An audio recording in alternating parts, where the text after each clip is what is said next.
Welcome to another installment of This Is Not Normal on the Political Drain podcast with Drill Sergeant Doug, aka Admin Doug, a U.S. Army veteran, teacher, musician, and family man from Jamaica, now fights for justice and democracy through commentary and humor.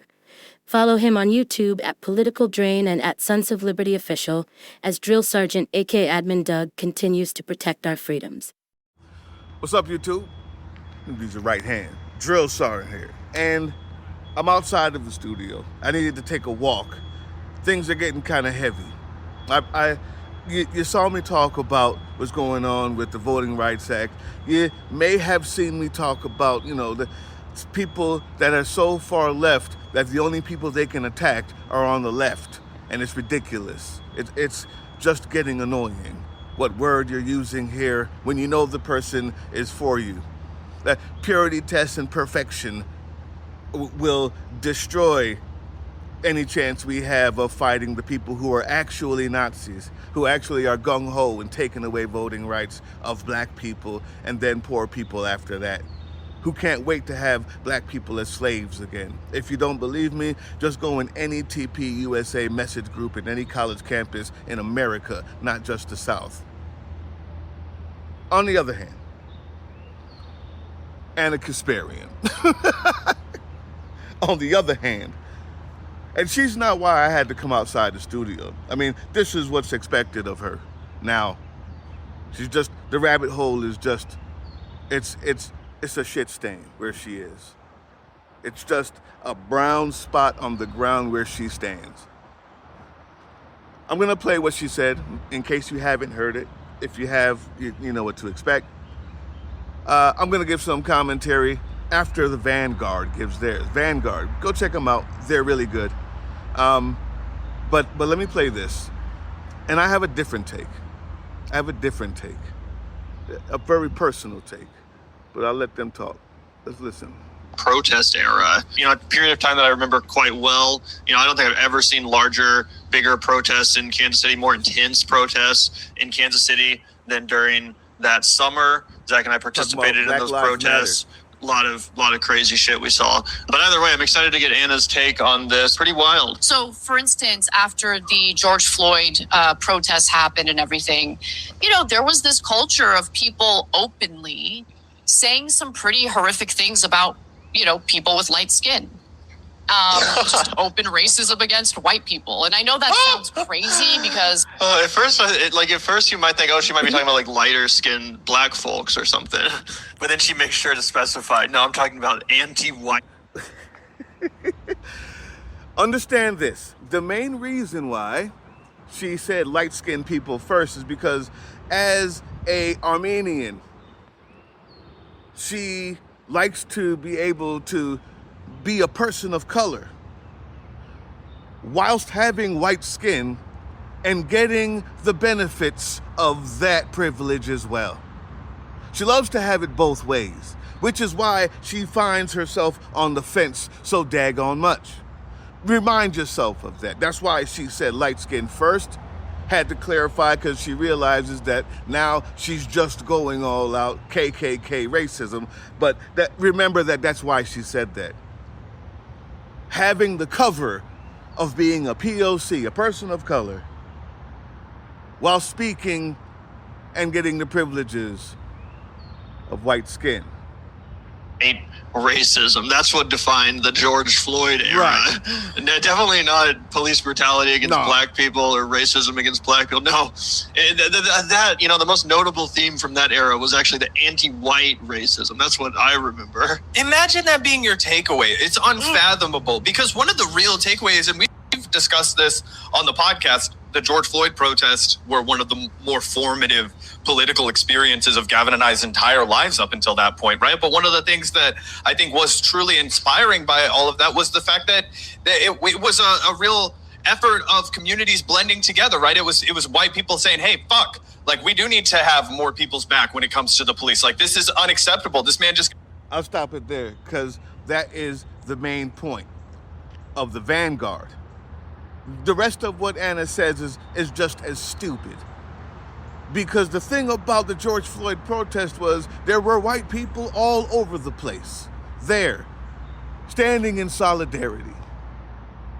I had friends who stood in solidarity of the George Floyd protest after seeing the boot on his neck for 9 minutes or something like that. I had white friends, and when you find out that her entire interview, she had absolutely zero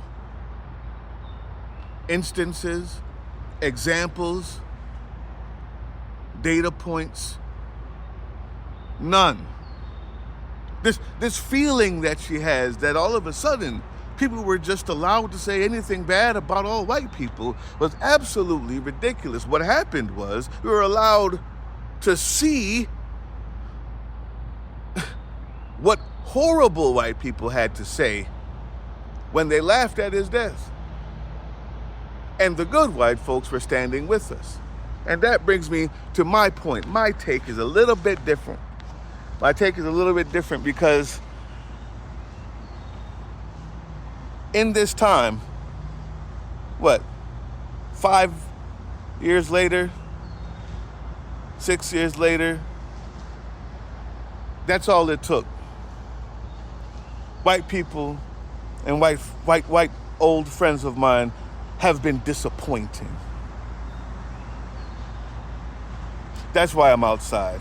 This is personal. You see, I'm not disappointed in Ana. I've known that that's where TYT was going, and I have been putting out videos about her and her foolishness and her ridiculous progressiveness. That's not progressiveness. It's just cowardice dressed up in a woke dress while not knowing what the real meaning of woke is. She doesn't disappoint me. As a matter of fact, she never disappoints because exactly what I expected her to do, use the privilege of her white skin while claiming the oppression of a person of color is what she does. But I have friends who I've played in bands with, white friends who 6-7 years ago would be out there marching with me, that have told me today and in other days such things like, the SCOTUS didn't take away any of your rights, they made it more equal. I was gonna show you the screenshots,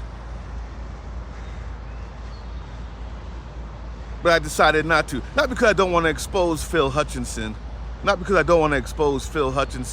for turning MAGA after supposedly being an ally, but because I can't even read them without getting extremely upset. It's the disappointment. It's not the anger. The same person who would sit with me, break bread with me, who said they can't believe what they saw. The truth is, many of the same white people that were standing with us couldn't believe what they saw because they didn't believe us when we told them it was happening at first time. And when I talked to Phil and I said, my man, you know me. I'm telling you that what they did was they made it so that you, as a black person, have no more black districts, even though you're 30% of the state in Tennessee. And he said, it's not just about black people. It's now more equal. What about Asians?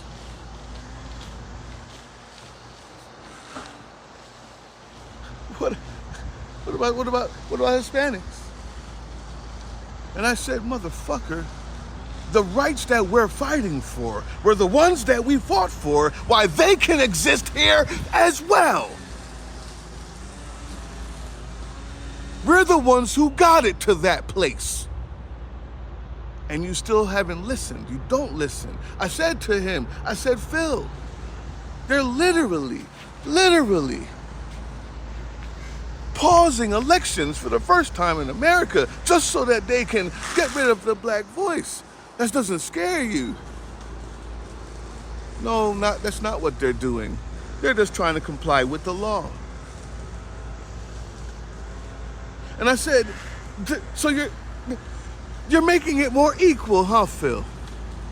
You're making it more equal. You're making it more equal. Isn't it funny that whenever the white guy, man, says, I'm making it more equal, what's more equal for the white guy always ends up being, I get no more voting districts where I am, the black guy. That's what, every time it's more equal for you, it's less voice for me.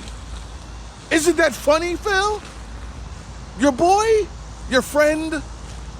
Isn't that funny? Every time it's more equal for you, I get less rights. Isn't that funny, Phil? As your friend? Isn't that funny? That we lose all of our districts and you happen to get more equal? The fuck are you talking about, Asians? Every human right that has been given to anybody in this country is because we fucking fought for it. And the same dude who fought alongside me, death.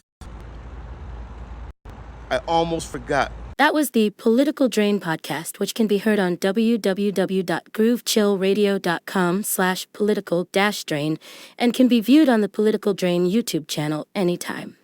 Once again, thank you for listening to Groove Chill as we resist fascism in any form, pursue democracy, peace, and love.